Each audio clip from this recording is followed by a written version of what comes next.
ओम अज्ञानतिमिरान्धस्य ज्ञानाञ्जनशलाकया सत्स्वरूपमिलितं येन तस्मै श्रीगुरुवे नमः। नमः ओं विष्णुपादाय कृष्णप्रेष्ठाय भूतले श्रीमते भक्तिवेदान्त स्वामीति नामिने नमस्ते सारस्वती देवे गौरवाणि प्रचारिणे निर्विशेष शून्यवादी पाश्चात्यदेशतारिणे। जय श्री कृष्ण चैतन्य प्रभु नित्यानंद श्री अद्वैत गदाधर श्रीवासदि गौर भक्त वृंद। हरे कृष्णा कृष्णा कृष्णा हरे हरे, हरे राम राम राम हरे हरे। ஹரே கிருஷ்ணா. பக்தர் எல்லாருக்கும் இனிமையான காலை வணக்கம். இன்றைய பாகவத சத்சங்க வகுப்புல கலந்துட்டு இருக்கிற எல்லா பக்தர்களுக்கும் என்னுடைய பணிவான நமஸ்காரம். ஸ்ரீமத் பாகவதம் 3ஆம் ஸ்கந்தம் 6வது அத்தியாயம் விஸ்வரூபத்தின் சிருஷ்டி. ஜெய ஜெகநாத் பல்தேவ். இன்னைக்கு படிச்ச ஸ்லோகங்கள் 11 முதல் 30 வரை. சரி, உயிர் வாழிகளாகிய நாம எப்படி செயல்பட ஆரம்பிச்சோம், நம்ம செயல்படுறதுக்கான சக்தி நமக்கு எங்கிருந்து வந்தது, இந்த ஜட உலகம் இந்த பிரபஞ்சம் எப்படி இயங்குது, இந்த இயக்கத்துக்கான உந்துகோல் சக்தி எங்கிருந்து வந்தது, இயற்கை தானா இயங்குதா இல்ல இயற்கைக்கு பின்னாடி ஒரு அதிகாரி இருக்காரா, அவர் ஒரு நபரா,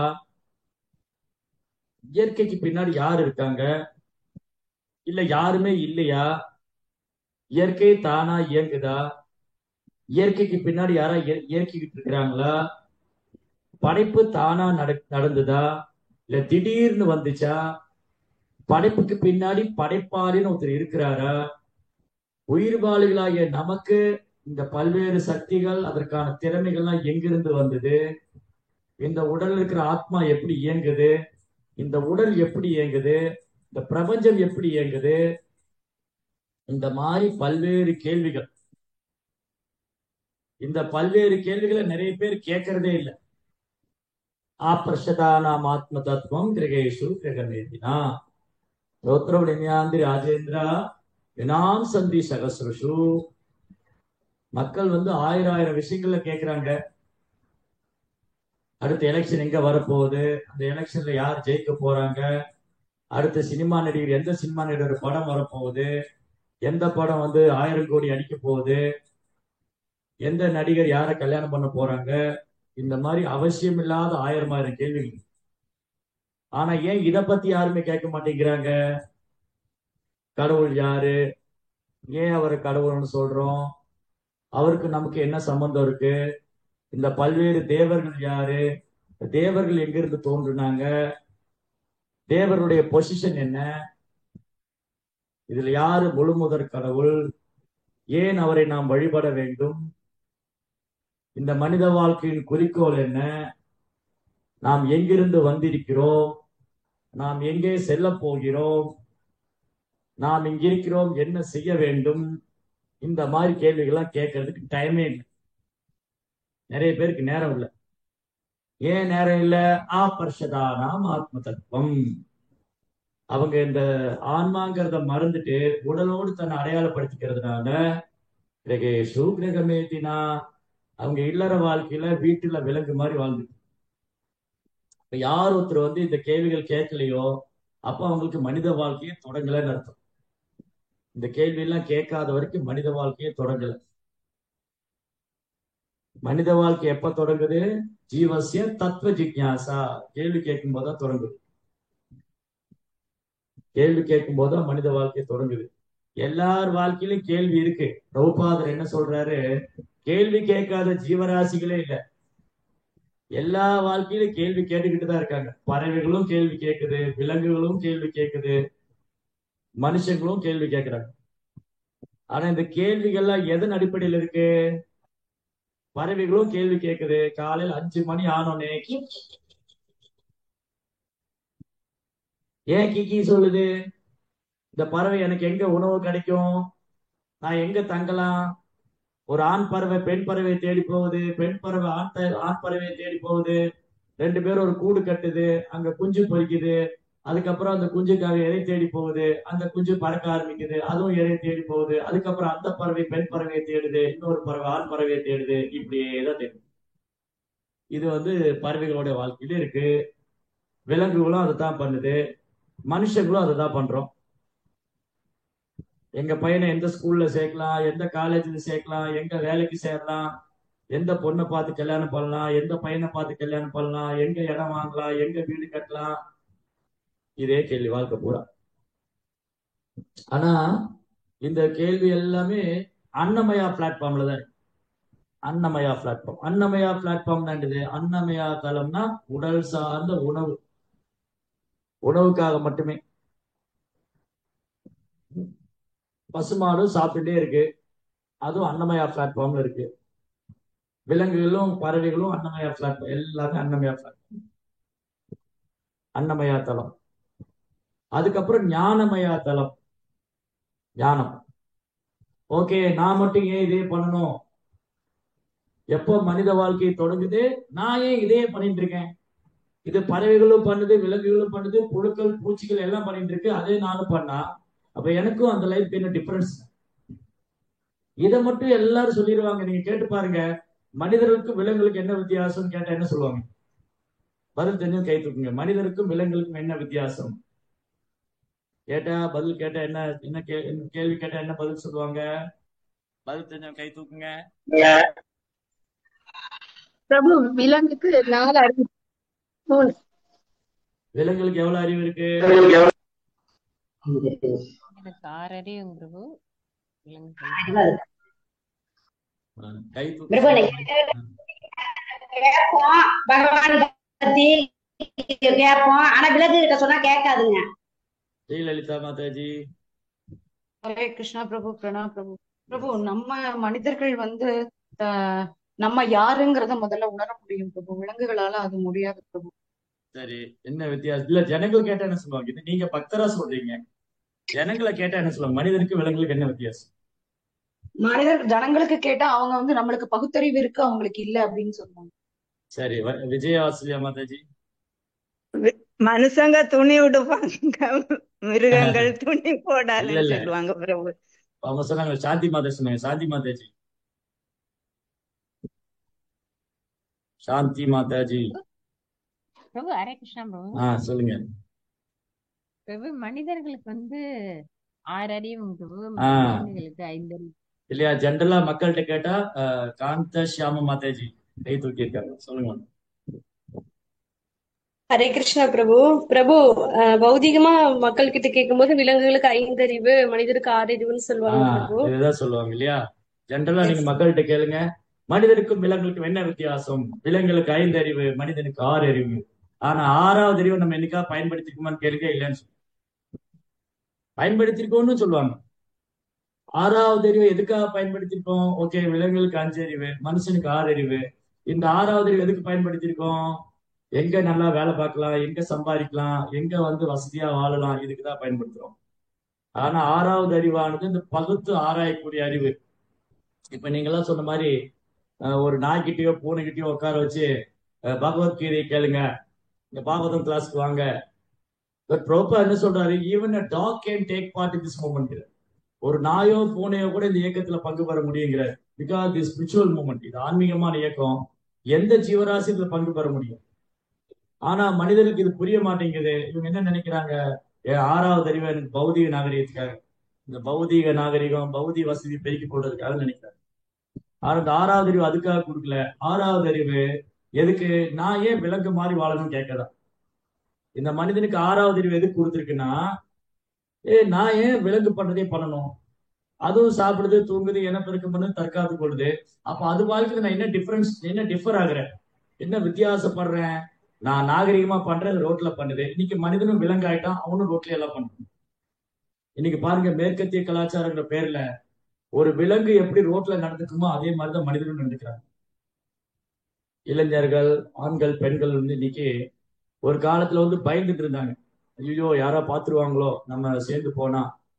ஆனா இன்னைக்கு சர்வசாதாரணமா ரோட்ல எல்லாம் அப்ப என்ன வித்தியாசம்?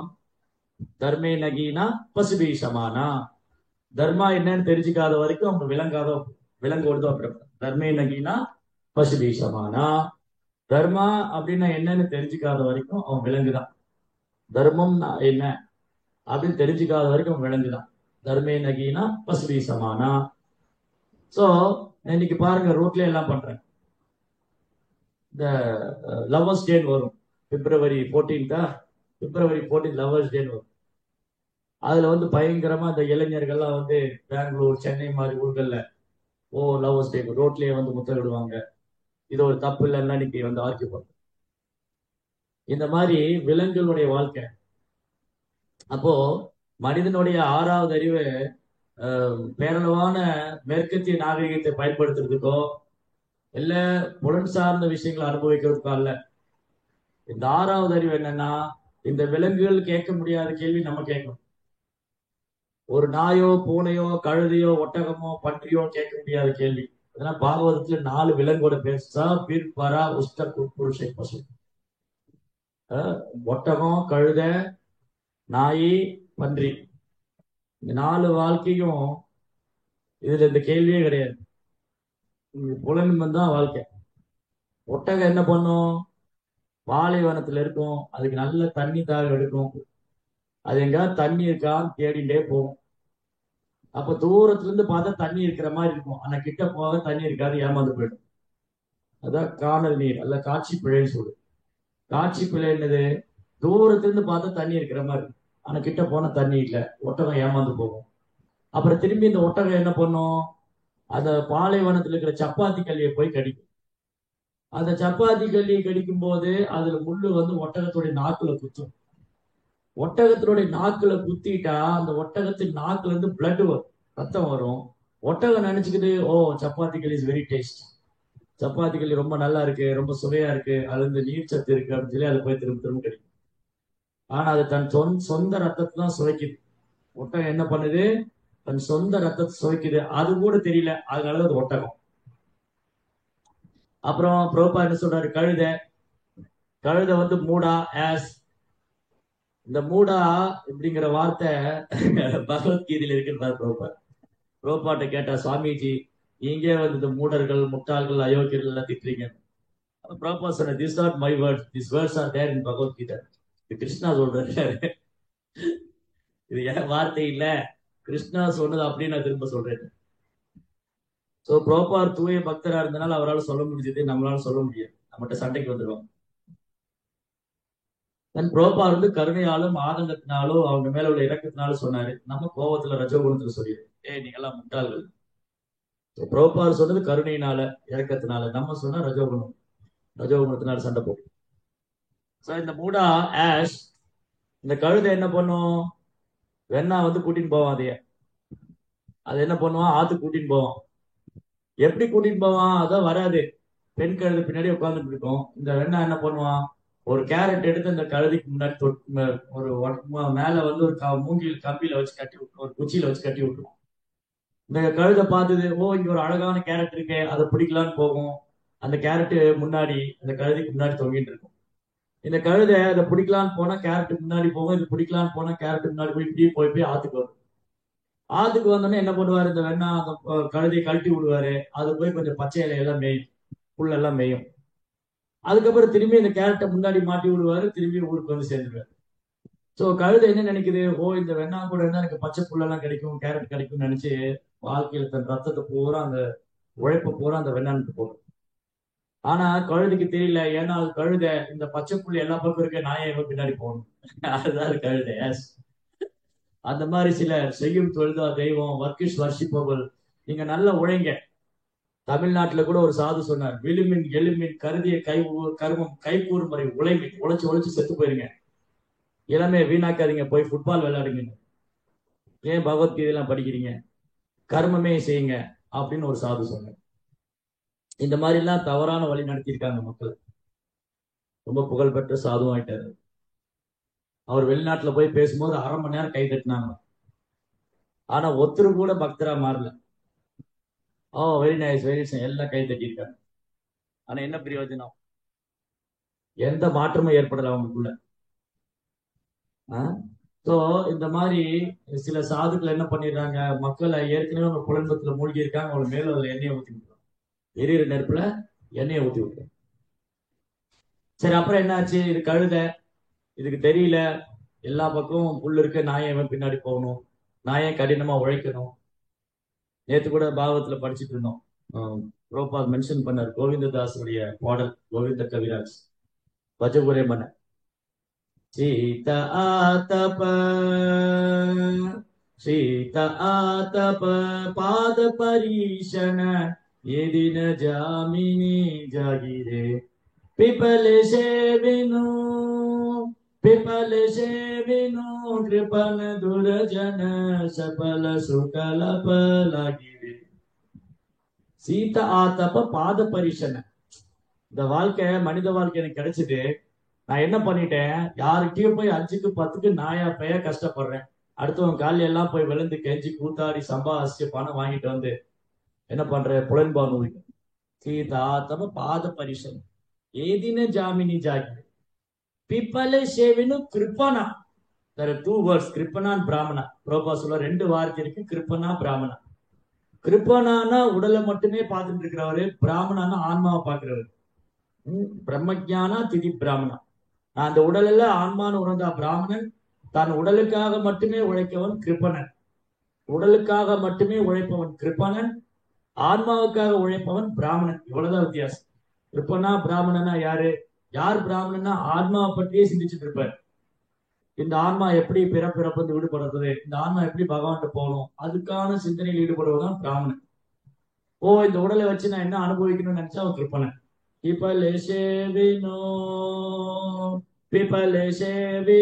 கிருப்பன துரஜன சபல சுபல சப்பலமான அல்பமான விஷயத்துக்கள், அல்பமான சுகத்துக்களை என் வாழ்க்கையை வீணாக்கிட்டேன். அடுத்து என்ன பாடுறாரு, ஏதேன யௌவன புத்திர பரிஜன இதெகி ஆசிபதி தீரே கமல தல ஜல ஜீவன டலமல கமல தல ஜல ஜீவன டலமல பஜகு ஹரிபத நிதிரே. என்ன குடும்ப வாழ்க்கை இது? சமுதாயம், மனைவி, கணவன், குழந்தை, பிள்ளைங்க, இப்படி என் வாழ்க்கை போயிடுச்சு. ஏதேனும் எவ்வளவு புத்திர பரிச்சை, இப்படியே வாழ்க்கை பூரா போயிடுச்சு. கமல தல ஜல ஜீவன டலமல. கமலம்னா லோட்டஸ், கமல தல ஜல தாமரை இளமேல, கமல தல கமலம்னா தாமரை, தாமரை தல அப்படின்னா இலை, ஜலம்னா வாட்டர். கமல தல ஜல தாமரை இளமேல ஒரு தண்ணி நிற்கும். இங்க தாமரை குளம் இப்ப பார்க்க முடியாது, எல்லாம் குளத்தை எல்லாம் மூடி பிளாட் அபார்ட்மெண்ட் கட்டிட்டாங்க. சென்னையில, பெங்களூர், சில கிராமங்கள்ல போன தாமரை குளங்கள். அந்த தாமரை குளத்துல தாமரை இலை இருக்கும், அதுல ஒரு தண்ணி முட்டு மாதிரி நிற்கும் மேல. கமல தல ஜல ஜீவன டலமல. தாமரை இலையில தண்ணி இருக்கிறது நிரந்தரமா? அந்த குளத்துல போய் இங்க பக்கத்துல நின்றுட்டு ஒரு சின்ன கல் எடுத்து அந்த குளத்துக்குள்ள போட்டீங்கன்னா அந்த கல்லு தண்ணியில விழுந்து ஒரு ரிங் ஃபார்ம் ஆகும், ஒரு வட்டம் ஃபார்ம் ஆகும். அந்த வட்டம் பெருசாகி இலை மேல போய் மோதும். அது இலை மேல மோதுனோடனே அந்த இலை மேல இருக்கிற தண்ணி கீழே விழுந்துடும். அவ்வளவுதான் இந்த மனித வாழ்க்கை. கமல தலஜல ஜீவன டலமல். அதனால இந்த நிலையற்ற வாழ்க்கையில தயவுசெய்து பஜகு ஹரிபத நீதிரே, பகவானுடைய ஹரிநாம சொல்லி அவருக்கு பக்தி பண்ணுங்க. இந்த தாமரை இலைக்கு 2 ஓமை கொடுத்திருக்காங்க. ஒண்ணு கிருஷ்ணர் கொடுத்திருக்காரு, இன்னொன்னு அவருடைய தூய பக்தர் கொடுத்திருக்காரு. 2 பேருமே எப்படி பாக்குறாங்க? தாமரை இலை தண்ணீரை கிருஷ்ணர் எப்படி பாக்குறாரு, கோவிந்த கவிராஜ் எப்படி பாக்குறாரு? கிருஷ்ணர் சொல்றாரு, பிரம்மஞாதாய கர்மாணி சங்கம் லப்தா கரோதிய திப்யதே நச பாபேன பத்ம பத்ர இபாம்பசா. பத்மம்னா தாமரை, பத்திரம்னா இலை. இந்த தாமரை இலை மேல தண்ணி இருக்கு, தாமரை இலை மேல தண்ணி இருக்கு, அது மொட்டு மாதிரி அந்த இலையோட ஒட்டவே செய்யாது.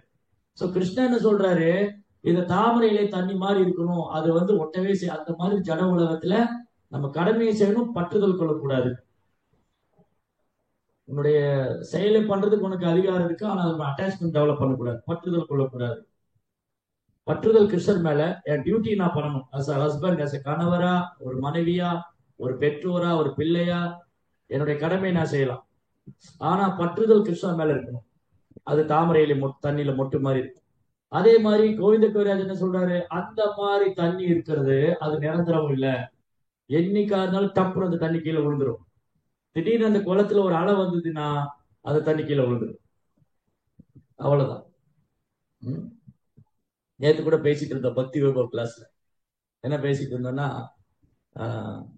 இங்க நிறைய பேர் இருக்காங்க, இங்க யாராவது வீடியோ ஆன் பண்ணி வச்சிருக்காங்க. ஸ்ரவண கீர்த்தன ஸ்ரவண கீர்த்தன ஸ்மரண வந்தன பாத சேவன தசரே பூஜன சகி ஜன ஆத்ம நிவேதன கோவிந்த தாசர பீலாசரே. இங்க ஒருத்தருமே வீடியோ ஆன் பண்ணலையே, எல்லாம் பரோட்டா சப்பாத்தி ரொட்டி ஏதாவது போட்டிருக்கீங்களா? ஸ்ரீமன் நாராயணன் எல்லாம் மாதாஜி இருக்கு. பிரபு யாரா இருக்காங்களா இந்த கிளாஸ்ல? எல்லாம் மாதாஜியா இருக்காங்க. பிரபுஜி யாரா இருக்கீங்களா? ஹரே கிருஷ்ணா. யாருனாச்சும் இருக்கீங்களா? ஹரே கிருஷ்ணா பிரபு. ஹேமலதா மாதாஜி. இப்ப பிரபு இருக்கார பக்கத்துல? ஹரே கிருஷ்ணா பிரபு. நான் இருக்கேன் பிரபு. சுபானந்த பிரபு இருக்காரு. பிரபு உங்க வீடியோ ஆன் பண்ணுங்க, திருமுகத்தை தரிசனம் பண்ணுங்க. ஒரு வைணவரை தரிசனம் செய்து பெரும் பாக்கியம். என்னாச்சு, ஒரு முறை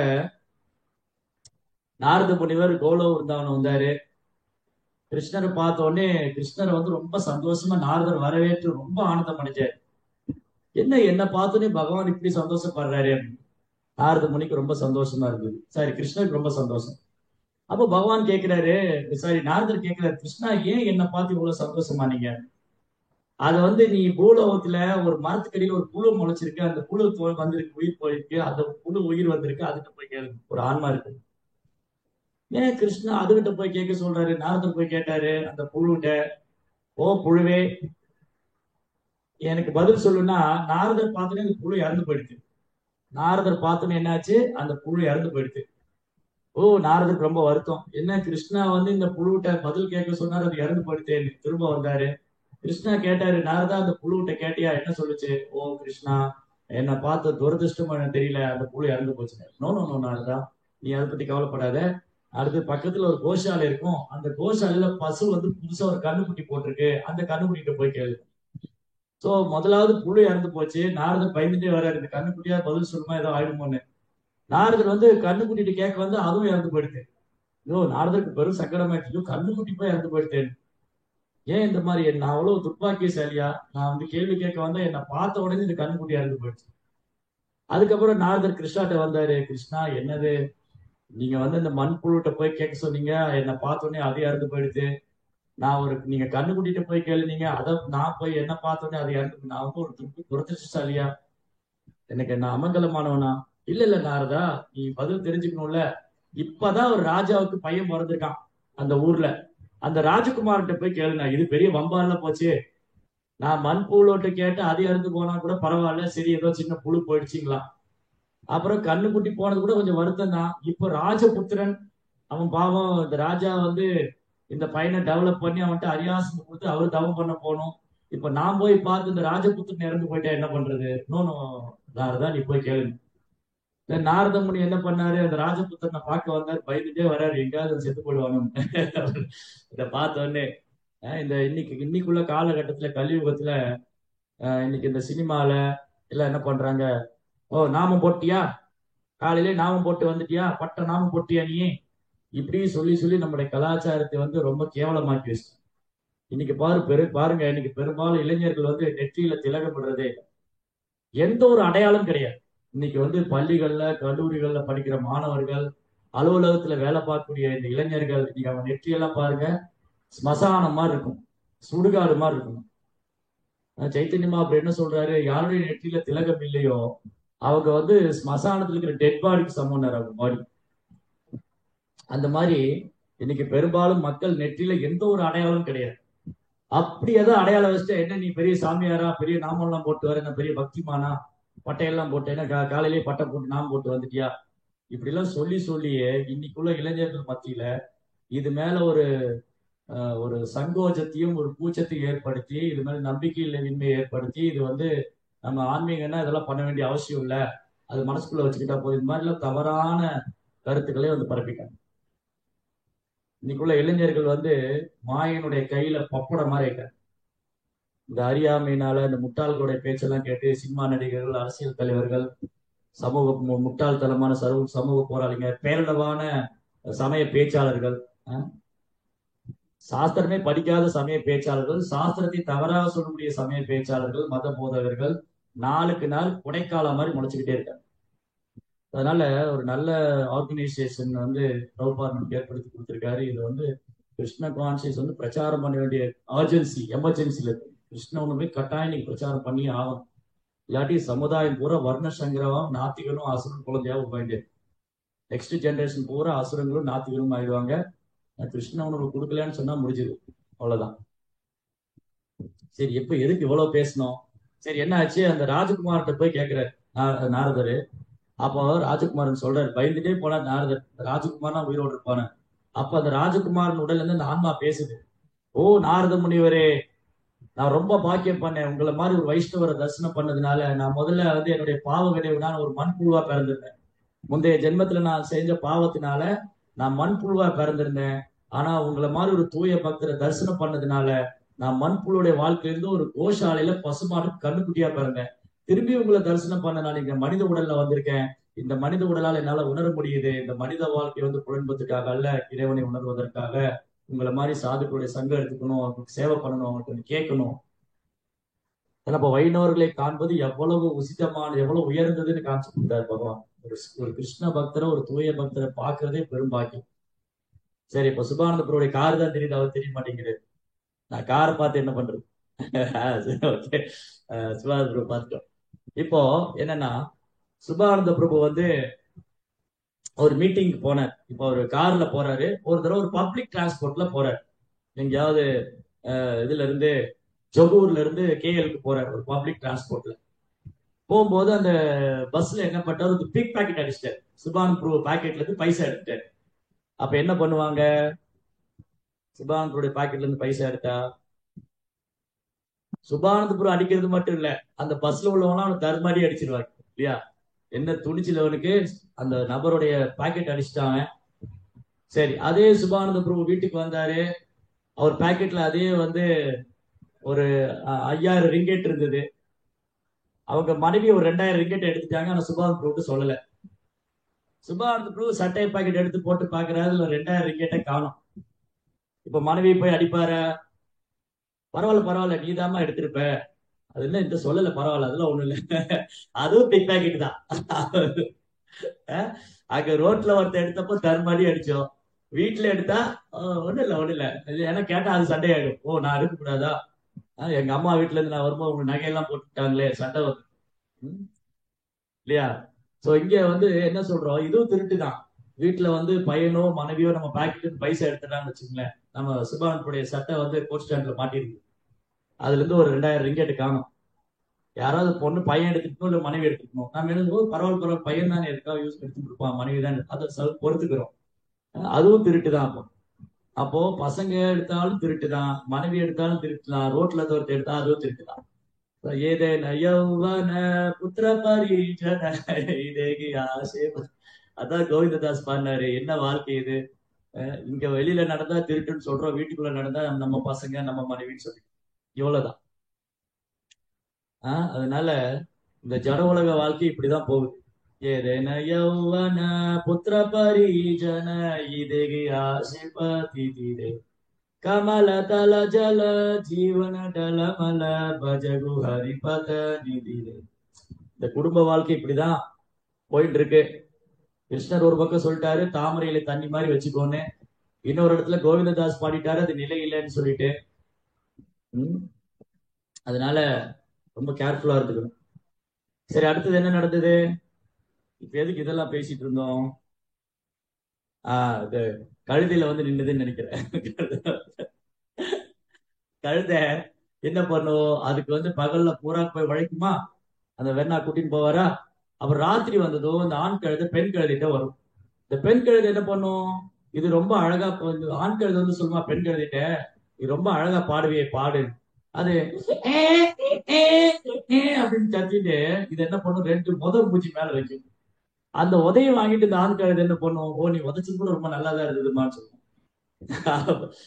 அப்புறம் இன்னொன்னு ப்ரோப்பா என்ன சொன்னாரு, இந்த ஒட்டகம் இருக்கே, ஒட்டகம் ஒரு நாள் கழுதையை பார்த்துதான். இந்த ஒட்டகம் கழுதையை பார்த்தோன்னே கழுதை சொல்லிச்சான், ஓ ஒட்டகமே நீ ரொம்ப டாலா இருக்கானு, இவ்வளவு உயரமா இருக்கு, நீ ரொம்ப அழகா இருக்கானு. ஒட்டகம் என்ன படிச்சு, கழுதை ஒட்டகத்தை பார்த்து சொல்லிச்சான், ஓ ஒட்டகமே ரொம்ப டாலா இருக்க, ரொம்ப உயரமா ரொம்ப அழகா இருக்கேன்னு. அப்ப ஒட்டகம் சொல்லிச்சான், ஓ கழுதையே ரொம்ப அழகா பாடுவேன்னு கேள்விப்பட்டேன், இங்க ஒரு பாட்டு பாடு. ஒட்டகம் கழுதைகிட்ட சொல்லிச்சான், நீ ரொம்ப அழகா பாடுவிய, ஒரு பாட்டு எடுத்து விடுன்னு. அது கழுதை ஏ ஏ ஏ அந்த சுத்தி இருக்கிறவங்க வந்து ரெண்டு கொடி ரெண்டு தடி எடுத்து ரெண்டையும் விரட்டி அடிச்சாங்க. அந்த மாதிரி இந்த ஜட உலகத்துல ஒருத்தர் ஒருத்தர் புகழ்ந்துக்கிறது. ஜட உலகத்துல, oh your such a great man, நீங்க அப்படி ஒர்க் பண்றீங்க, இப்படி ஒர்க் பண்றீங்க, ஓ நீங்க பெரிய மனுஷன். மொத்தத்துல எல்லாம் அனர்த்தங்க தான், அபத்தம் தான். கலியுகத்துல என்ன பண்ணுவாங்க, இவங்களுக்குள்ளேயே புகழ்ந்துக்கிறது. ஓ உங்க கம்பெனில இவ்வளவு டேர்ன் ஓவரா, நீங்க பெரிய பிசினஸ் மேன், சச்ச பிசினஸ் முடிவாங்க, நீங்க ரொம்ப அழகா நீங்களும் பண்றீங்க. மொத்தத்துல இவங்க எல்லாம் ஒரே குட்டையில் வந்து மட்டும் தான், ஒட்டமும் கழுதையில். இந்த ஒட்டகம் கழுத ஒரு பக்கம், இன்னொரு பக்கம் என்ன செஞ்சு பன்னிக்குட்டி. இந்த பன்றி பாருங்க ரொம்ப ஃபேட்டியா இருக்கு. அது ஏன் ஃபேட்டியா இருக்கு, எதையாவது சாப்பிட்டுக்கிட்டே இருக்கு 24 hours. அது வேலை என்னன்னா, எங்க வந்து சாக்கடை இருக்கு, எங்க வந்து மலை இருக்கு, அது தேடிட்டே இருக்கு. அதுகிட்ட போய் நீங்க திருப்பதி லட்டு கொடுக்குறேன்னா சாப்பிடுமா அது? அது எங்க இது மழை இருக்கோ அதை தேடி போகும். அதுக்கு அது பிசினஸ். அது வந்து 24 hours ஃபாஸ்ட் ஃபுட்டு. இந்த கடையில சாப்பிடலாமா, அந்த கடையில சாப்பிடலாமா, இதை தேடிட்டே இருக்கும். இங்க போய் சாப்பிடலாமா, அங்க சாப்பிடலாமா, அந்த ஹோட்டலா இந்த ஹோட்டலா, இப்படியே பன்னிக்குட்டியோட வாழ்க்கை போயிடும். எஞ்சிருக்கிறது ஒண்ணே ஒண்ணு, நாய். இந்த நாய் என்ன பண்ணும், ஒரு நாயோட கதை இருக்கு. இந்த நாய் என்ன பண்ணும், வாயில ஒரு எலும்பு துண்டு கவின்னு போச்சு. அது போய் தண்ணியில பார்த்தோன்னே அதோட பிம்பம் தண்ணியில தெரிஞ்சுது. இந்த நாய் என்ன நினைக்குது, அந்த தண்ணியில ஒரு நாய் வாயில ஒரு எலும்பு வச்சுட்டு அதை பிடிக்கலான்னு போய் இந்த எலும்பு தண்ணியில வச்சு, இந்த நாய் என்ன வந்துச்சு, தண்ணியில போய் எட்டி பார்த்துது. இந்த நாயில ஒரு எலும்பு இருக்கு, அதை பெசாம கடிச்சிட்டு இருந்துக்கலாம். அது என்ன பண்ணுச்சு, அது தண்ணியில் எட்டி பார்க்கும் போது அங்க ஒரு நாயோடைய வாயில இருந்து எலும்பு. ஓ இந்த நாய் மட்டும் வாயில எலும்பு வச்சிருக்கு, அதனால அதை பிடிக்கணும்னு போய் உள்ளதும் போச்சு. இதுதான் இன்னைக்கு, இதை விட்டதை பிடிக்கணும், அதுல பிடிக்கணும். நிறைய பேரு பூலிஷ் முட்டாள்தனமா என்ன பண்றாங்க, கேம்பிளிங்ல பணத்தை போடுறாங்க. ரீசெண்டா கூட ஒருத்தர் பேசு, 2-3 பேர் ரீசெண்டா இப்ப நான் பேசிட்டு இருக்கும்போது, இதுல விட்டா பணத்தை விட்டா அதுல பிடிச்சிடலாம், அதுல விட்டா இதுல பிடிச்சிடலாம் அப்படின்னு உள்ளதெல்லாம் போச்சு. இப்படிதான் இன்னைக்கு மனித வாழ்க்கை போகுது. மனித வாழ்க்கை வந்து பாதி வாழ்க்கை இஎம்ஐலயும், லோனு இஎம்ஐ, விட்ட பிடிக்கணும், இதை விட்டது அதுல பிடிக்கணும், இந்த கம்பெனில அந்த கம்பெனிக்கு அதிகமா சேலரி வாங்க போகணும், அங்கிருந்து இப்படியே லைஃப் லாங் நாய் பொழப்பாச்சு. அதான் தமிழ்ல ஒரு பழமொழி சொல்லுவாங்க, நாய்க்கு வேலை இல்லை நிக்க நேரம் இல்லை. நாய்க்கு வேலை இல்லை நிக்க நேரம் இல்லை, அது ஓடிக்கிட்டே இருக்கு. நீங்க பாருங்க, நாய் வந்து ரோட்ல வரும் அப்படின்னு சொல்லி ஓடும். அது எங்க ஓடுது, அது ஓட எழுந்துச்சு. அந்த மாதிரி அது ஒரு நாய் தூக்கம்னு ஒண்ணு. இந்த நாய் தூக்கம் என்னன்னா, நாய் உட்காந்து அப்படியே தூங்கிட்டு இருக்கும், நீங்க கிட்ட போய் அப்படின்னு சொல்லி பாருங்க, அது எந்திரிச்சு ஓடும். அது எங்க ஓடுது எங்க போகுது எதுவும் தெரியும், ஆனா ஓடும். இப்படிதான் லைஃப். அப்படியே மோட்டார் கார் போயிட்டே இருக்கு, நிறைய மோட்டார் கார் எல்லாம் போயிட்டே இருக்கு. இந்த மோட்டார் கார்ல எங்க போகுதுன்னு நானும் கேள்வி கேட்டுட்டே இருக்கேன். புரோப்பார் கேட்டாரு, இந்த 4 வீல் எங்க ஓடிட்டே இருக்கு, 4 வீல் ஓடிட்டே இருக்கு, விலங்கு 4 கால்ல ஓடுது, மனுஷன் 4 வீல்ல ஓடிட்டு இருக்கான்னு. சோ இப்படிதான் லைஃப் லாங் போயிட்டு இருக்கு. அதனால மனித வாழ்க்கை அதுக்காக இல்லை, மனித வாழ்க்கை கேள்வி கேட்கணும். சோ ஏன் இதுதான் அர்ஜுனன் கேட்டார். அர்ஜுனன் என்ன கேள்வி கேட்டாரு, கிம் தத் பிரம்மம் கிமத்யாத்மம் கிம் கர்ம புருஷோத்தமா அதிதெய்வம் கிம் புரோக்தம் அதியஜ்ஞம் கிமுச்சதே. கிருஷ்ணா, பிரம்மம் என்றது என்ன, பிரம்மம்னா என்ன, பரமாத்மாங்கிறது யாரு, அந்த பரமாத்மா இந்த உடல்ல எங்க இருக்காரு, தேவர்கள்ங்கிறது யாரு, யஜ்யம்னா என்ன, இந்த உடலை விடும்போது ஒருத்தர் என்ன செய்யணும், இந்த கேள்வி கேட்கதான் மனுஷ வாழ்க்கை. இதை கேட்காத வரைக்கும் நம்ம மனிதர்களாவே இல்லை, நம்ம வந்து நாகரிகமான விலங்கு. பேண்ட் சட்டை தோத்தி குர்த்தா சாரி சுடிதார் போட்ட விலங்கு, அவ்வளவுதான். ட்ரெஸ் போட்டு இருக்கிற விலங்கு, அவ்வளவுதான். சோ அதனால பாகவதம் எங்கிருந்து ஸ்டார்ட் ஆகுது, பகவத்கீதை எங்கிருந்து ஸ்டார்ட் ஆகுது, இந்த கேள்வி எல்லாம் கேட்க. பரிஷித் மகாராஜ் சுகதே கோசாமிட்ட கேட்கிறாரு, சவுனகாதி முனிவர்கள் சூத கோசாமிட்ட கேட்கிறாங்க, விதுரர் மைத்ரேயர்கிட்ட கேட்கிறாரு, அர்ஜுனன் கிருஷ்ணர்கிட்ட கேட்கிறாரு. ஆல் ஃபுல்லா கொஸ்டின் ஆன்சர் தான், ஃபுல்லா கேள்வி பதில் தான். பகவத்கீதை ஃபுல்லா கேள்வி பதில், பாகவதம் ஃபுல்லா கேள்வி பதில். பகவத்கீதை முழுவதும் கொஸ்டின் ஆன்சர், பாகவதம் முழுவதும் கொஸ்டின் ஆன்சர். அதான் பிரபுபாத் சொன்னார், பக்குவமான கேள்வி பக்குவமான பதில். ஏன்னா இந்த கேள்வி பூரா ஆத்மா பற்றி, இந்த கேள்வி பூரா ஆத்மா பற்றி, எங்கேயுமே உடலை பற்றி கிடையாது. பகவத்கீதையிலே உடலை பற்றி கேள்வி பதில் கிடையாது, பாகவதத்திலே உடலை பற்றி கேள்வி பதில், எல்லாமே ஆத்மா பற்றி, ஆத்மா பற்றி, பரமாத்மா பற்றி, இந்த பௌதிக இயற்கை பற்றி எல்லாம். அதுதான் இங்க வந்து படிக்கிறோம், விஸ்வரூபத்தோட சிருஷ்டி. இங்க காணக்கூடிய அனைத்தும், இங்க என்னெல்லாம் நம்ம பார்க்கிறோமோ எல்லாமே யத் யத் விபூதி மத் சர்வம் ஸ்ரீமத் ஊர்ஜிதமேவா தத்தத் ஏவானு கச்சந்தி மம தேஜ அம்ச சம்பவம். இந்த உலகத்துல என்னென்ன அதிசயங்களை பார்க்கிறோமோ, என்னென்ன அற்புதம் பார்க்கிறோமோ, அதெல்லாம் கிருஷ்ணனுடைய ஒரு சக்தியின் சிறு வெளிப்பாடு, அவ்வளவுதான். எல்லாம் அவருக்குள்ளே அடங்கியிருக்கு, எல்லாம் அவற்றிருந்தா தோன்றுது, எல்லாம் அவருக்குள்ளே இருக்கு. அதனாலதான் பகவானுடைய 2 ரூபம். ஒண்ணு பகவானுக்கு சச்சிதானந்த ரூபம், ஈஸ்வரா பரமா கிருஷ்ணா சச்சிதானந்த விக்கிரகா அநாதி ஆதி கோவிந்தா சர்வகாரண காலம். கிருஷ்ணருக்கு சச்சிதானந்த ரூபம் ஒண்ணு இருக்கு, அவருடைய விராட ரூபம் ஒண்ணு இருக்கு, விராட புருஷன், விராட் புருஷன். இன்னைக்கு விராட் கோலி எல்லாரும் தெரியும், விராட் புருஷன். சோ விராட் புருஷா, கிருஷ்ணாவுடைய பிரம்மாண்டமான ரூபம் அந்த விராட் புருஷன். சோ இங்க நிறைய பேருக்கு என்ன புரிய மாட்டேங்குது, ஏன் இதெல்லாம் நடக்குது, இங்க நடக்கக்கூடியதெல்லாம் எப்படி நடக்குதுன்னா, இந்த விராட புருஷன் நடக்கிறதெல்லாம் நடக்குது. அதனாலதான் தமிழ்ல ஒரு பாட்டு, நான் அசைந்தால் அசையும் அகிலம் எல்லாமே. பகவான் அசைஞ்சாதான் இந்த அகிலம் எல்லாம் அசையும், அவர் அசையல எல்லாம் ஸ்தம்பிச்சு போயிடும். அவர் தான் பரமாத்மா அல்லது விஸ்வ ஆத்மா, இந்த அகிலத்துடைய ஆத்மா. சோ என்னாச்சு, இந்த விராட புருஷர் பகவான் ஒரு பிரம்மாண்டமான ஜெய்ஜாண்டிக்கான ரூபம் எடுத்துட்டார். அந்த பிரம்மாண்டமான ஜெய்ஜாண்டிக்கான இந்த விராட புருஷருக்குள்ள எல்லாமே இருக்கு. 7 14 லோகங்கள், அண்ட சராசரங்கள் எல்லாம் அவருக்குள்ளே இருக்கு. அதுக்கப்புறம் இந்த விராட புருஷருக்குள்ள எப்படி, இதெல்லாம் முந்தைய ஸ்லோகங்கள் இவ்வளவு நேரம் படிச்சதுதான், இதுக்கு முந்தைய ஸ்லோகங்களையும் இனி வரக்கூடிய ஸ்லோகத்திலேயோ இந்த விராட புருஷனுடைய மகிமை என்ன, எப்படி செயல்படுறாரு, இவர் செயல்பட ஆரம்பிச்சதுனாலதான் எல்லாமே நடந்தது. பகவானுடைய அந்த பிரம்மாண்டமான விராட விஸ்வரூபம், விராட புருஷர், அந்த விஸ்வரூபம் என்னாச்சு, பகவான் ஒரு பிரம்மாண்டமான ரூபத்தை எடுத்துக்கிட்டார். பகவான் கிருஷ்ணர் வந்து ஒரு பிரம்மாண்டமான ரூபத்தை எடுத்துட்டு அந்த ரூபத்துக்குள்ள 24 மூலக்கூறுகளோட நுழையிறார். அந்த 24 மூலக்கூறுகள் தான் மகத்தத்துவம் சொல்றது. விளையாட்டா போயிட்டு இருக்கலாம், சீரியஸா போகும். 24 மூலக்கூறுகள், 5 பஞ்சமகாபூதம், 5 கர்மேந்திரியம், 5 ஞானேந்திரியம், 5 அறிவு புலனூறு பொருட்கள், மனம் புத்தி அகங்காரம் ஜடேற்கின் முக்குணம், இதெல்லாம் பிரம்மாண்டமான இந்த மகத்தத்துவம். இது வந்து என்ன பண்றாரு பகவான் வந்து, நம்ம ஏற்கனவே முன்னாடி கிளாஸ்ல பேசின மாதிரி செல்போன்ல சிம் கார்டு போட்ட மாதிரி, இந்த செல்போன் இவ்வளவு பெருசு இருக்கான, சிம் கார்டு ரொம்ப சின்னது, அதை உள்ள போட்ட உடனே இந்த போன் ஆக்டிவேட் ஆகுது. அந்த மாதிரி பகவான் பிரம்மாண்டமான விராட புருஷருக்குள்ள அவர் நுழைஞ்சாரு இந்த 24 மூலக்கூறுகளோட. அவர் இந்த 24 மூலக்கூறுகளோட நுழைஞ்ச உடனே இந்த பிரபஞ்சம் அந்த விராட புருஷர் செயல்பட ஆரம்பிக்கிறார். சோ முதல்ல இந்த விராட புருஷர் செயல்பட ஆரம்பிக்கிறாரு. அந்த விராட புருஷர் பார்க்க ஆரம்பிச்ச உடனே பார்வைக்கான சக்தி ஜீவனுக்கு கிடைக்குது. சந்திர சூரியன், அதாவது விராட புருஷன் பார்க்க ஆரம்பிச்ச உடனே சந்திர சூரியன் அவர் கண்களாக, அந்த சந்திர சூரியன் விராட புருஷனுக்குள்ள நுழையும் போது ஜீவன்களுக்கு பார்க்க மாற்றல் கிடைக்குது. இந்த மாதிரி இவ்வளவு நேரம் படிச்ச ஒன்றொன்றும் கரங்கள், ஜீவனும் நமக்கு இப்ப கண்ணு, காது, மூக்கு எல்லா புலன்கள் இருக்கு இல்லையா, இந்த புலன்கள்லாம் எப்படி செயல்படுது, இப்ப ஜீவாத்மாவக நமக்கு எண்ணற்ற புலன்கள் இருக்கு. கண்ணு, காது, மூக்கு, நுகரும் தன்மை, கேட்கும் திறன், பார்க்கும் திறன், சுவைக்கும் திறன், பேசும் திறன், அப்புறம் செயல்படும் திறன், அப்புறம் சந்ததிகள் உற்பத்தி பண்ணும் திறன், இதெல்லாம் எப்படி நடக்குது, இதுக்கெல்லாம் ஒரு தேவதை இருக்காங்க, இந்த புலன்களை இயக்கக்கூடிய தேவதைகள். சோ கிருஷ்ணா என்ன பண்றாரு, பகவானுடைய சச்சிதானந்த ரூபம் இருக்கு, கிருஷ்ணாவுக்கு வந்து அவருடைய சச்சிதானந்த ரூபம் இருக்கு. அது இல்லாம கிருஷ்ணன் என்ன, அந்த சச்சிதானந்த ரூபம் நித்தியமானது, அறிவு நிறைந்தது, ஆனந்தமானது. அந்த சச்சிதானந்த ரூபத்தில் இருக்கிற கிருஷ்ண பகவான் என்ன பண்றாரு, ஒரு பிரம்மாண்டமான பௌதிக ரூபத்தை ஏற்கிறார். அதுதான் விஸ்வரூபம், விராட ரூபம்.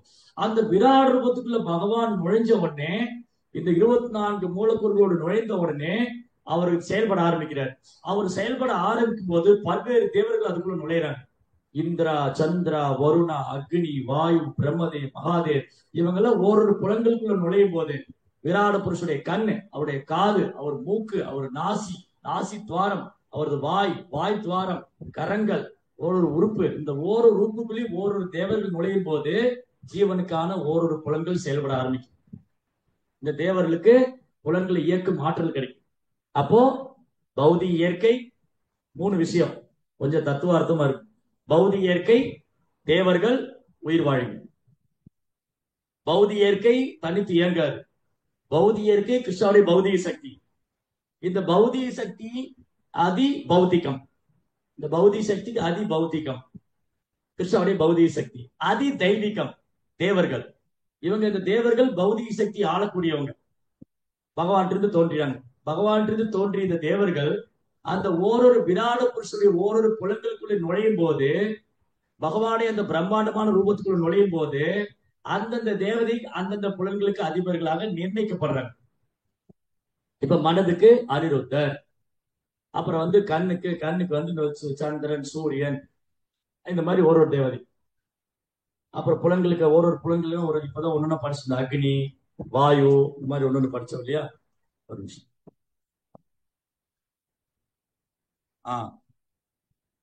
அக்னி அவரது வாயிலிருந்து பிறந்தது. விராட புருஷனுடைய வாயிலிருந்து அக்னி தேவன் வந்தார். அப்ப அக்னி தேவன் முன்னாடி கிடையாது. அக்னி நெருப்பு முன்னாடி கிடையாது. நெருப்பு எங்கிருந்து வந்தது? கிருஷ்ணாட்டிருந்து வந்தது. கிருஷ்ணாட்டிருந்து எப்படி வந்தது?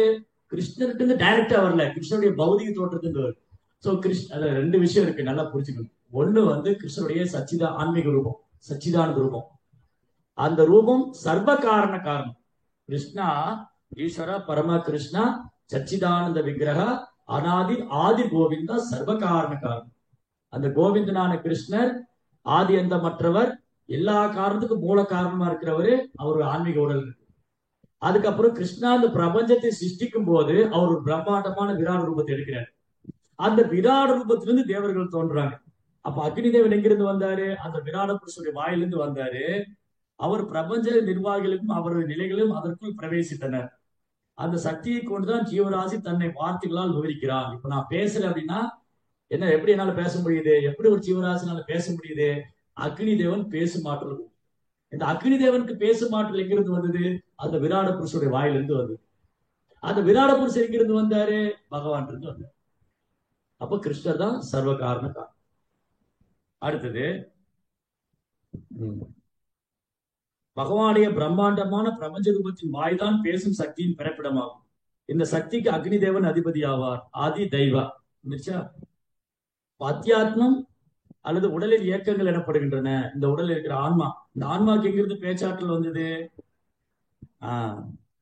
அக்னி தேவன் இருந்து வந்து. அக்னி தேவனுக்கு எங்கிருந்து வந்தது? பகவான் இருந்து வந்து. பிரம்மாண்டமான ரூபத்தின் மேல் வாய் தனியாக தோற்றுவிக்கப்பட்ட பொழுது பிரபஞ்சாமின் காற்று தேவனான வருணன் அதற்குள் புகுந்தார். இவ்வாறாக தன் நாவினால் அனைத்தையும் சுவைக்கூடிய வசதி ஜீவராசி. எப்படி நம்ம டேஸ்ட் வந்தது? நேச்சுரலா வரல. நிறைய பேர் நினைச்சிட்டு இருக்காங்க நாக்குல சுவை இருக்கு. எப்படி இந்த சுவை எப்படி வந்தது? இப்போ ஒரு தண்ணி குடிக்கிறோம், அந்த டேஸ்ட் எப்படி ஃபீல் பண்ண முடியுது? ஒரு பிரசாதம் சாப்பிட்றோம், டேஸ்ட் எப்படி ஃபீல் பண்ண முடியுது? சோ ரசோகம் அப்சுகௌந்தேய பிரபாம்சி சஜிசூரியோ பிரணவ சர்வவேதேஷு தப்தகே பௌருஷம் விஷம். நீரின் சுவையும் நானே, சந்திர சூரிய வெளிச்சமும் நானே, ஓம்கார மந்திரமும் நானே. கிருஷ்ணன் சொல்றாரா? அப்போ இதெல்லாம் எப்படி நடக்குது? இப்ப எனக்கு சுவைக்கிற ஆற்றல் எங்கிருந்து வந்தது? அந்த விராட புருஷனுடைய மேல் தாடையிலிருந்து வருணன் தோன்றாரு. காற்று தேவதை, வாயு, வருணன் தோன்றாங்க. அவங்க அந்த புலன்களுக்கு அதிபரா இருக்காங்க. அவங்க அந்த டியூட்டி பண்றாங்க. அப்ப அந்த ரெஸ்பான்சிபிலிட்டி பகவான் அவங்களுக்கு கொடுத்துருக்கேன். அப்படி அந்த பாகம் உறுப்பு செயல்படுது. அதனால என்னால சுவைக்க முடியுது. அதன் பிறகு பகவானுடைய பிரம்மாண்டமான ரூபத்தின் 2 கண்கள் தனித்தனியாக தோற்றுவிக்கப்பட்டன. ஒளியின் அதிபதியான சூரியன் பார்வையின் ஒரு பகுதி பிரதிநிதியாக அதற்குள் புகுந்தார். இவ்வாறு ஜீவராசி உருவங்களை காண முடிஞ்சது. சூரியன் இல்லைன்னா, இப்ப சூரியன் இல்லைன்னா என்ன ஆகும்? நம்மளால இருட்டுலதான் உட்கார்ந்துட்டு இருக்கோம். எதையும் பார்க்க முடியும், எதையுமே பார்க்க முடியாது. அப்போ சூரியன் பார்வைக்கான அதிபர். அந்த சூரியன் யாருடைய மேற்பார்வையில் இயங்குறாரு? யக்ஷக் சுரேசு சவிதா சகல கிரகானா ராஜா சமஸ்த சுரமூர்த்தின் அசேஷ தேஜா ஏ யாகயா பிரபதி சம்பிரத கால சக்ரோ கோவிந்தமாதி புருஷம் தமகம் பஜாமி. சூரியனுக்கு இன்னொரு பேர் சவிதா. யக்ஷக் சுரேசு சவிதா சகல கிரகானா ராஜா, எல்லா கிரகத்துக்கும் ராஜா. நீங்க அஸ்ட்ராலஜில பார்த்தா ஜோதிடத்தை சொல்லுவாங்க, சூரியன் மகர ராசியில் நுழைகிறார், இந்த மாசம் ஒரு மகர ராசியில் இருக்காரு, அடுத்த மாசம் அவர் மீன ராசிக்கு போயிடுவாரு, அதுக்கப்புறம் அடுத்த மாசம் கும்பராசிக்கு போவாரு. இப்படி 12 மாசம் டிராவல் பண்ணிக்கிட்டே இருப்பாரு. 12 ராசி இருக்கு. இந்த 12 ராசியிலும் சூரியன் டிராவல் பண்ணுவார். அப்படின்னு என்ன அர்த்தம்? சூரியன் சகல கிரகான ராஜா, எல்லா கிரகத்துக்கும் ராஜா. அவர் தான் கும்ப ராசிக்குள்ள நுழைவாரு, அதுக்கப்புறம் மகர ராசிக்குள்ள போவாரு. 12 ராசிலையும் டிராவல் பண்றாரு. யக்ஷக் சுரேசு சவிதா சகல கிரகான ராஜா. யக்ஷக் சுரேசு சவிதா சகல கிரகானா ராஜா ராஜா சமஸ்த சுரமூர்த்தி அசேஷ தேஜா. தேஜா. சோ சூரியன் வந்து தேஜஸான கிரகம். யாருடைய மேற்பார்வையில் இயங்குறாரு? சூரியன் தனித்து சுதந்திரமா செயல்பட முடியுமா? நோ. சந்திரன், சூரியன் யாருமே தனிச்சு செயல்பட முடியாது. இந்த பௌதி இயற்கை ஆளும் தேவதைகள், ஜீவராசி உயிர்வாளிகள் நாம யாருமே தனித்து சுதந்திரமா செயல்படக்கூடியவங்களே அல்ல. அப்ப எல்லாரும் யார் கீழே இருக்கிற? கோவிந்தமாதி புருஷம் தமகம் பஜாமி. நம்ம சுதந்திரமானங்களே அல்ல, நம்ம சுதந்திரமான நினைச்சுக்கிட்டு இருக்கோம். அதுதான் முட்டாள்தனம். நம்மளை எல்லாரும் கட்டுப்படுத்திக்கிட்டு தான் இருக்காங்க. தேவர்கள் கட்டுப்படுத்துறாங்க, இந்த பௌதி இயற்கை கட்டுப்படுத்து. ஏதோ ஒரு வகையில் நம்ம அதான் கட்டுண்ட வாழ்க்கையில் பந்தப்பட்ட வாழ்க்கையில். அடுத்தது, பகவான் இரு நாசித்வாரங்கள் தனித்தனியாக தோன்றிய போது அஸ்வினி குமார்கள் தன்னுடைய சரியான நிலையில் அவற்றுக்கு பூந்தனர். இந்த காரணத்தினால் எல்லா பொருட்களின் வாசனையும் ஜீவராசியை நுகர முடியும். கொஞ்சம் பாருங்க, இந்த மூக்குல வாசனையும் நுகர முடியல எப்படி இருக்கு? எனக்கு ஸ்மெல்லே வரமாட்டேங்குதுண்ணா. எப்படி ஸ்மெல் வரணும்? ஸ்மெல் பண்ணக்கூடிய அந்த கான்சியஸ், இந்த சென்சஸ், இந்த ஃபீலிங், அந்த உணர்வு எங்க இருந்து வருது? ஸோ அஸ்வினி குமார்கள் அந்த நாசித்வாரத்துக்குள்ள போனாங்க. விராட புருஷருடைய நாசித்வாரத்துக்குள்ள அஸ்வினி குமார் நுழைஞ்சாங்க. அது மூலமா நமக்கு சுவைக்கு நுகரும் தன்மை கிடைச்சது. அதுக்கப்புறம் பகவானுடைய பிரம்மாண்டமான ரூபத்தின் அது படிச்சிட்டோம். அஸ்வினி குமார் பிரம்மாண்டமான ரூபத்தின் காதுகள் தோன்றிய பொழுது எல்லா திக்பாலகர்களும் அஷ்ட திக்பாலகர்கள், 8 திக்கு இருக்கு. இந்த 8 திக்குக்கு அஷ்ட திக்பாலகர்கள். இந்த அஷ்ட திக்பாலகர்கள் பகவானுடைய விராட புருஷனுடைய காதுக்குள்ள இருந்து நுழைஞ்சாங்க. அதனாலதான் நமக்கு கேட்கிற சக்தி. காது கேட்கல எப்படி யோசிச்சு பாருங்க, இப்படி சைகை பண்ண வேண்டியதான் இல்லையா? காது வந்து வெரி வெரி இம்பார்ட்டன்ட். எல்லா புலன்களையும் ரொம்ப முக்கியமானது காது தான். சாண்டிங் பண்றது காதுல கேட்கும். அப்புறம் வேதங்களை வந்து காது வழியா தான் படுது. சப்த பிரம்மம் அல்லது ஸ்ருதி. ஸ்ருதினா செவி வழியா கேட்டுப்பட்டு. இன்னைக்குதான் புக்கெல்லாம் படிக்கிறோம். அன்னைக்கெல்லாம் வந்து வேதங்கள் எழுத்து வடிவில் இல்லை. ஒரு சொல்லுவாரு, சீடர் உடனே புரிஞ்சுக்குவாரு. ஸ்ருதி தாரா. ஸ்ருதினா வேதம், ஸ்ருதி தாரனா கேட்ட மாத்திர புரிஞ்சுக்கிறார். கேட்ட உடனே புரிஞ்சுக்கிறார். நம்மளும் படிச்சுட்டே இருக்க ஒன்றும் புரிய மாட்டேங்குது. அடுத்தது, இந்த தோல், நமக்கு ஸ்கின் இருக்கு இல்லையா? அந்த ஸ்கின் எப்படி உணர்ச்சி வந்தது? தோலின் தனி தோற்றம் ஒன்று உருவான பொழுது உணர்ச்சிகளை ஆளும் தேவன், அந்த ஸ்கின்னுக்கான ஒரு டெமிகாட், அவர் என்ன பண்ணாரு? அந்த விராட புருஷனுடைய தோலுக்குள்ள நுழையிறாரு. அப்படி அவர் நுழைஞ்சதுக்கு அப்புறம் தான் நமக்கு ஸ்பர்ஷம், அப்படி அந்த தொடு உணர்ச்சி நமக்கு கிடைச்சது. தோல்ல வந்து 2 இருக்கு. ஸ்கின்ல வந்து தொடு உணர்ச்சி, அரிப்பு உணர்ச்சி. ஏதாவது பட்டா அரிக்குது, ஏதாவது தொட்டா ஃபீல் பண்றோம். இந்த கான்சியஸ்னஸ், இந்த உணர்வு எங்க இருந்து வந்தது? அதுக்கான தேவதை இந்த விராட புருஷனுக்கு நுழைஞ்சதுனால என்னால உணர முடியும்.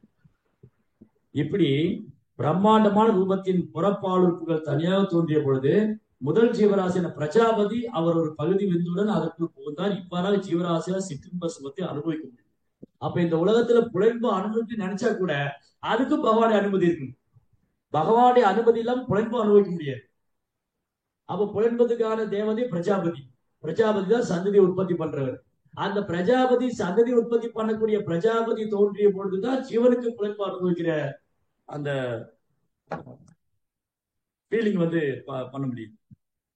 அதுக்கப்புறம் மலத்வாரம். மலத்வாரம் தனியாக தோன்றியது. மித்ரன் என்ற ஆளும் தேவர் மலம் கழிப்பதற்குரிய பகுதி உறுப்புகளுடன் அதற்குள் புகுந்தார். இவ்வாறாக ஜீவராசியால் மலத்தையும் சிறுநீரையும் கழிக்க முடியுது. ஒரு நாள் மோஷன் போல என்ன ஆகும் யோசிச்சு பாருங்க.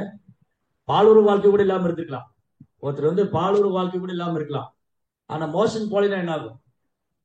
மோஷன் போல யூரின் போலினாலே அவ்வளவுதான், முடிஞ்சதுன்னு அர்த்தம் லைஃப். அதனால நான் சாப்பிட்ற உணவு செரிமானம் ஆகணும். அந்த சாப்பிட்ற உணவு செரிமானம் ஆனா அது வந்து கழிவுகள் வெளியேறணும். கரெக்டா டைமுக்கு வந்து சிறுநீரகம் வெளியேறணும், மலம் வெளியேறணும்னா அதற்கான தேவதை அனுகிரகம் பண்ணணும். சிலருக்கு வந்து மலத்வாரத்துல பிரச்சனை, சிலருக்கு சிறுநீர் பிரச்சனைனா என்ன அர்த்தம்? கர்மா. கர்மா ரியாக்ட் பண்ணுது. இந்த உடல் உறுப்புகள்லாம் வந்து பிரச்சனை பண்ணுதுன்னா கர்மா வருது. கர்மா வந்து உடலால துன்பம் வருது இல்லையா? இந்த உடல் எடுத்துனால துன்பம் வருது. இந்த உடல் எடுத்துக்கவே கூடாது. உடல் எடுத்துனால துன்பம். அதுக்கப்புறம் இந்த பிரம்மாண்ட ரூபத்தின் கரங்கள் தனியாக தோன்றிய பொழுது சொர்க்கலோகங்களை ஆள்பவரான இந்திரன் அவற்றுக்கு புகுந்தார். இவ்வாறாக வாழ்க்கை தேவைக்குரிய வியாபாரத்தை ஜீவராசிகளால் செய்ய முடிஞ்சது. இந்த ஓரொரு தேவதையும் ஓரொரு செல்போனோட ஒரு பார்ட்ஸ் மாதிரி, செல்போன்ல நிறைய பார்ட்ஸ் இருக்கு இல்லையா, அந்த மாதிரி ஒரு டெமிகார்டோட கனெக்ட் ஆயிருக்கு. அந்த மாதிரி விராட புருஷனுக்குள்ள ஒரு டெமிகார்டு ஒரு தேவதை நுழையும் போதுதான் நமக்கு இந்த பிரபஞ்சத்துல இந்த புலன்களை விஷயங்கள் எல்லாம் செயல்பட ஆரம்பிக்கும்.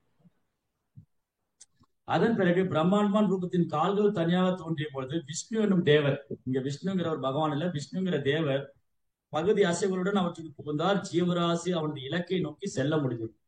காலையில எனக்கு வெறும் முண்டத்தோட சுத்தின அப்படி யோசிச்சு பாருங்க. கொஞ்சம் கண்ணை மூடிட்டு கால் இல்லாம எல்லாரும் அப்படின்னு யோசிச்சு பாருங்க. இல்ல தலையில்லாம இருந்தா எப்படி இருக்கு? ஒண்ணு தலையில்லாத முண்டோ இல்ல கால் இல்லாத முண்டோ இருந்தா எப்படி இருக்கு? சோ பாருங்க, எல்லாமே பர்ஃபெக்டா கிருஷ்ணா வந்து கிரியேட் பண்ணி, கிரியேஷனுக்கு பின்னாடி எவ்வளவு ஒரு பிரெயின் இருக்கா, படைப்புக்கு பின்னாடி கிருஷ்ணா வந்து எவ்வளவு ஒரு பெரிய மூளை இருக்கிறதுனால இதெல்லாம் பண்ண முடியும். ஆனா முட்டாள்கள் நினைக்கிறாங்க படைப்புக்கு முன்னாடி யாரும் கிடையாது, படைப்புக்கு பின்னாடி வந்து உருவமற்ற ஒண்ணுதான் இருக்குது. ஒரு சிலர் என்ன நினைக்கிறாங்க, படைப்புக்கு பின்னாடி ஒண்ணும் கிடையாதுன்னு நினைக்கிறாங்க. ஒரு சிலர் என்ன நினைக்கிறாங்க, படைப்புக்கு பின்னாடி உருவமற்ற ஒண்ணு இருக்கு. எப்படி? கிரியேஷன்னா there must be a creator. Creator means he has a brain. படைப்புன்னு ஒண்ணு இருந்தா படைப்பாளின்னு ஒருத்தர் இருக்கிறாரு. படைப்பாளின்னு ஒரு நபர் இருந்தா அவருக்கு மூளைன்னு ஒண்ணு இருக்கு. சோ கிருஷ்ணாவுடைய மூளை நம்ம மூளை மாதிரி இல்ல, எப்படி பர்ஃபெக்டா நடக்குது. அடுத்தது பிரம்மாண்டமான ரூபத்தின் புத்தி தனியாக தோன்றிய பொழுது வேதங்களின் தலைவனார் பிரம்மா ஒரு பகுதி புரிந்து கொள்ளும் சக்தியுடன் அதற்கு புகுந்தார். இவ்வாறாக புத்துணர்வுக்குரிய பொருள் ஜீவராசிகளால் அனுபவித்து உணர முடிஞ்சது. இந்த மாதிரி அந்த விராட புருஷனுடைய ஒவ்வொரு ரூபத்துக்குள்ளேயும் ஒரு தேவர்கள் நுழைஞ்சதுனாலதான் இன்னைக்கு இந்த ஜட உடல் செயல்படுது. அதனாலதான் கிருஷ்ணா சொன்ன, கிருஷ்ணா வந்து அதனாலதான் என்ன கிருஷ்ணா அசைஞ்சாதான் பிரபஞ்சம் அசையும். எப்படி இந்த உடல்ல ஆன்மா இருக்கா, இந்த உடல் இயங்குதோ அதே போலதான் இந்த பிரபஞ்சம் எப்படி இயங்குது, அதுக்கு பின்னாடி ஒரு பரமாத்மா இருக்கு. இந்த உடலுக்குள்ள ஆன்மா இருக்கிற மாதிரி பிரபஞ்சத்துக்குள்ள விஸ்வாத்மா அல்லது பரமாத்மா. ரைட். அடுத்தது இப்படி எல்லாமே அவருக்குள்ள தோன்றியது. அதன் பிறகு பகவானின் உணர்வு தனியாக தோன்றிய பொழுது மொத்த சக்தியான மகத்துவத்தின் வடிவுள்ள பகவான் அவருடைய உணர்வு பகுதியில் அதற்கு புகுந்தால் இவ்வாறு ஜீவராசியால் குறிப்பிட்ட அறிவை மனதால் புரிந்து கொள்ள முடிஞ்சது. அப்ப இங்க காணக்கூடிய அனைத்துமே கிருஷ்ணரோடு சம்பந்தப்பட்டது. அதுக்கப்புறம் இங்க எங்க கான்ட்ரவர்சி ஆகும்? எங்க கான்ட்ரவர்சினா, நிறைய பேர் இன்னைக்கு ஜட உலகத்துல கலியுகத்துல நிறைய பேரு முட்டாள்தனமா சண்டை போட்டுட்டே இருப்பான். நீங்க என்ன பிராமணர் வந்து உயர்ந்த பிரிவு முகத்துல இருந்து வந்தான்னு சொல்றீங்க, சூத்திரன் கால்ல இருந்து வந்தான்னு சொல்றீங்க, வியாபாரி தொடையில இருந்து வரான்னு சொல்றீங்க. இவனுக்கு இது என்னன்னே தெரியாது முதல்ல. இப்ப பிரபுபார் என்ன கேட்டாரு, இந்த உடல்ல எல்லா பாகமும் முக்கியம்தான். கை உயர்ந்தது கால் தாழ்ந்தது அப்படிலாம் சொல்றது இல்லை. எனக்கு கையும் அவசியம், காலும் அவசியம், எல்லாம் அவசியம். இல்லைங்க எனக்கு கை வேண்டான்னு கையை வெட்டிருக்குன்னு சொல்லுவோமா? யாராவது சொல்லுவாங்களா இந்த கை வந்து இந்த காலு என் உடம்புல இந்த கால் பாகம் ரொம்ப கீழே இல்லையானுதுங்க, அது வேண்டாம் வெட்டி எடுத்துருங்க சொல்லுவாங்களா? யாரும் சொல்லுவாங்க இல்லையா? அப்ப இந்த உடல்ல எல்லா பாகம் முக்கியம்தான். இது இந்த பாகம் உயர்ந்தது தாழ்ந்ததெல்லாம் சொல்ல முடியாது. இதெல்லாம் ஒருங்கிணைந்ததுதான் உடல். கை கால் தலை வயிறு இதெல்லாம் ஒருங்கிணைந்ததுதான் உடல்.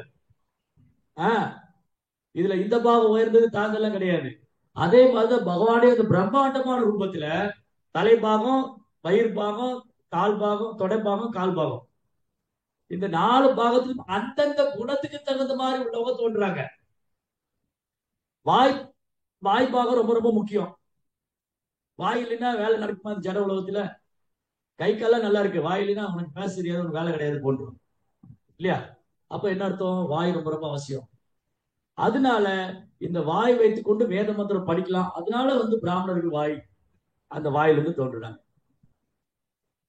அப்புறம் வயிறு பாகம், அப்புறம் தொடை பாகம், கால் பாகம். உழைக்கக்கூடிய பிரிவினர் கால் பாகத்திலிருந்து வந்தாங்க. வியாபாரம் செய்யற பிரிவினர் வந்து வயிறு பாகத்திலிருந்து வந்தாங்க. ஆளும் பிரிவினர் கரங்கள்ல இருந்து வந்தாங்க. அப்ப என்ன அர்த்தம்? இந்த விராட புருஷனுடைய ரூபத்துக்குள்ள இருந்து வெளியில வர்றாங்க. இதுல இந்த பாகம் உயர்ந்தது, அந்த பாகம் உயர்ந்தது, தாழ்ந்ததெல்லாம் கிடையாது. எல்லா பாகம் முக்கியமானது.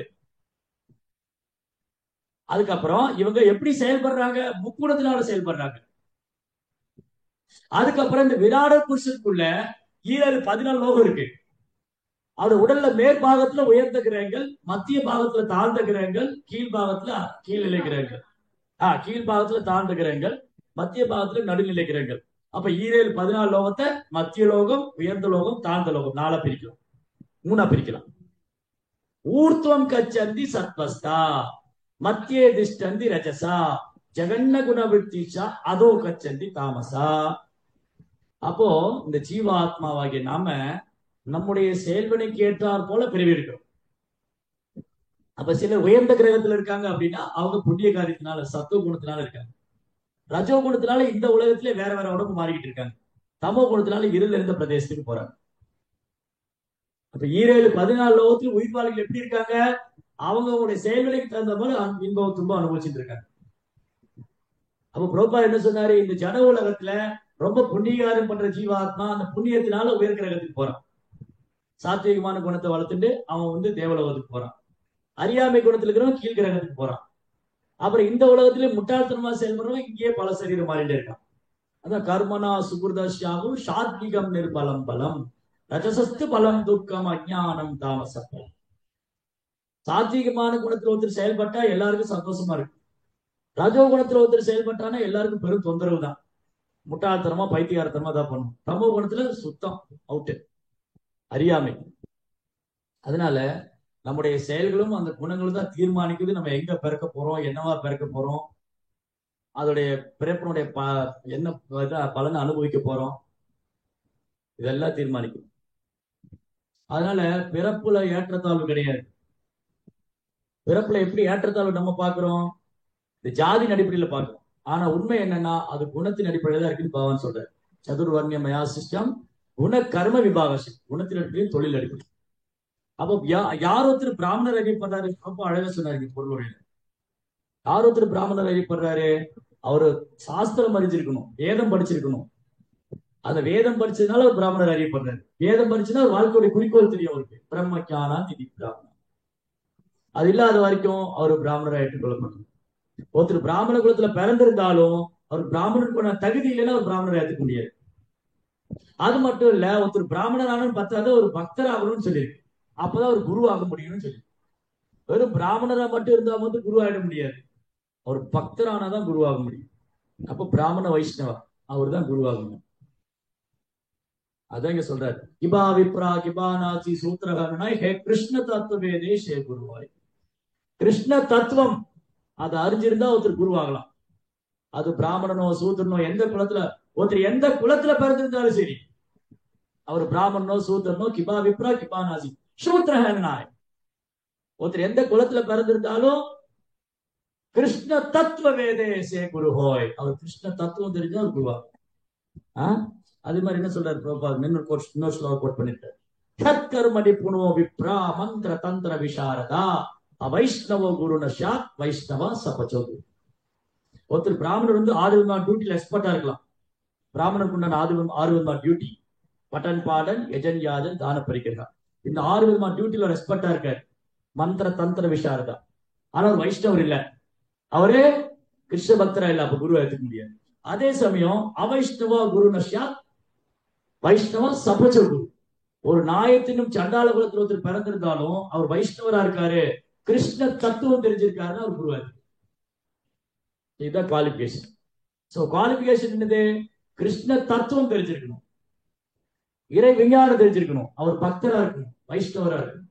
இது இஸ் வெரி வெரி இம்பார்ட்டன்ட். அப்ப யாரு இங்க உயர்ந்தவங்க தாழ்ந்தவங்க பேச்சுக்கலாடல, இது பிராமணரா வைஷ்யனா சத்தியனோ, அவர் பக்தரா இருக்காரா? நீ கிராஸ் ஆல் த வர்ணாஸ். ஒரு கிருஷ்ண பக்தர் இதுக்கெல்லாம் அப்பாற்பட்டவரே. அதான் கிருஷ்ண சொல்றாரு, சர்வ தர்மா பரித்யஜ்ய மாம் ஏகம் சரணம் பிரஜா. நீ சும்மா பேரளவான தர்மத்தை ஃபாலோ பண்ணி என்ன பிரயோஜனம்? எல்லாத்தையும் விட்டு என்ன மட்டும் சரணம் எடுத்து. அதான் பரவ தர்மம். சோ இது எல்லாமே இந்த வர்ணாச சிஸ்டம் எதுக்காக? கிருஷ்ணாவை சந்தோஷப்படுத்துறதுதான். அத புண்பிய ஸ்ரேஷ்ட வர்ணாஸ்முகாச சாரஸ்ய தர்மஸ்ய சம்சித்தே ஹரிதோஷ். அதனால நம்முடைய நோக்கம் என்னன்னா கிருஷ்ணரை திருப்திப்படுத்துறதா இருக்கு. நம்ம எந்த வர்ணத்துல இருந்தாலும் சரி, எந்த ஆசிரமத்துல இருந்தாலும் சரி, நான் கிருஷ்ணாவை திருப்திப்படுத்தணும், இந்த மனித வாழ்க்கையின் குறிக்கோள் கிருஷ்ணர் அடையணும். அப்போ அது சத்சங்கத்துல வந்து பக்தர்கிட்ட இருந்து கேட்டு தெரிஞ்சுக்கணும், பக்தர்கிட்ட இருந்து பாகவதம் கேட்கணும், ஆச்சாரியிட்ட இருந்து விளக்கத்தை படிக்கணும், குருமார்கள்ட்ட இருந்து கேட்கணும். அப்பதான் நமக்கு இங்க காணக்கூடிய அனைத்தும் எப்படி கிருஷ்ணரோடு சம்பந்தப்பட்டிருக்கு, எப்படி இதுக்கு பின்னாடி கிருஷ்ணர் இதை இயக்கிட்டு இருக்காரு.